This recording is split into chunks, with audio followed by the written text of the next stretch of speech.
All right, we got our safety glasses on and we're off on the next mission. Fiji. It's been on the list for a long time, but never made it down there. And now we're making it. Got all my gear, got my helmet. Been really loving these helmets. Knock, it's got the great ventilations here that allows you to duck dive and not get pulled back. Tested for really high impact, so I took a lot of poundings in Tahiti and it felt really good. Never really had it on my radar just because typically Tavarua is really expensive and staying on the island super expensive, but really stoked to be joining with some friends and staying at our buddy Seth's place for a reasonable price. So thank you, Seth, for making this happen. We woke up early this morning at like 4 a.m. Plan was to get out there before the wind got too strong. Yeah, so we rocked up to Cloudbreak. Didn't think it was going to be all that great just because the wind was kind of the wrong direction at all the other spots. And like I said, Ellie had the idea to just give it a check, and that's always a good way to go about things. Just give it a check even if you don't think it's going to be good, because you never know. And we basically rocked up and there was 2 jet skis out there doing step offs, and one guy paddling, or surf guide, gave me a little prayer right before I went out. It was a little nerve-wracking getting in the water. There was only people kind of just on jet skis, and I was paddling around. And Dan, the pastor, was going to give me a little word of encouragement, and then a set came. He's just like, get off. So I was like, all right, well, that's my blessing to go catch some waves.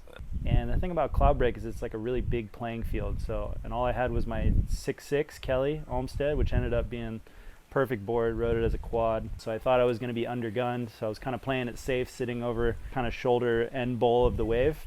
Got 2 waves to start, no barrels, pocket rides. And then I hopped back onto the boat, and I was thinking that was kind of it for the session. And right when I had that thought, a big set swung wide just where I was sitting before, and I would have been in perfect position to catch that wave. So I was like, okay, let me get out there and try another one. Got my first wave. Wind kind of got under my board a little bit of an airdrop. Got down to the bottom. Went to bottom turn to come up and set myself up right where I thought the pocket of the wave was, and sure enough, it didn't do the square barrel thing. It just kind of crumbled at the top and just hit me square in the head.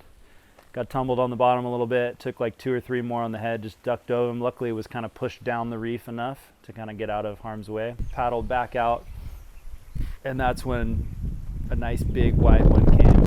Pumped down the line, pulled into probably would have been the best barrel of my life if I would have come out of it. It just had I pulled in, I went into one chamber, then I pulled into a second chamber, and the wave just ran off.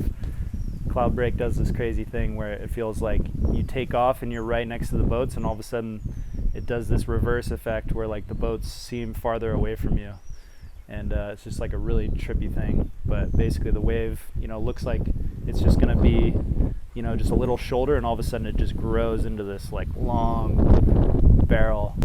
And then one of the skis came around and was like, hey, you want to do a couple step offs? And of course I'm not gonna say no to that. My last wave was definitely my best one. Made it all the way through. The first one would have been my best wave. Wasn't as deep as I could have been, but I'm always kind of figuring ways to get better, more deep on the wave and all that. But like I said, overall just super grateful to be here, and super grateful to have seen Cloudbreak do its thing, and to have Ellie, 5 of us out in the water. I mean, that's pretty unique. I think that was kind of a combination of the wind, and the swell wasn't perfect for people, but worked out for me. I really got to get a chance to see what that reef does, and just super grateful to be here. Thanks again, Chris and Kramer, for letting me tag along on your trip. Happy birthday, Chris, and thanks especially to the filmer Ellie behind the lens. Big thanks to Seth and Taladan and Ely and their family for hosting us here in Fiji. Pretty amazing place. Would definitely come back, and just super grateful to be able to experience this. So really big thanks to Seth for setting this up and allowing us to come stay here.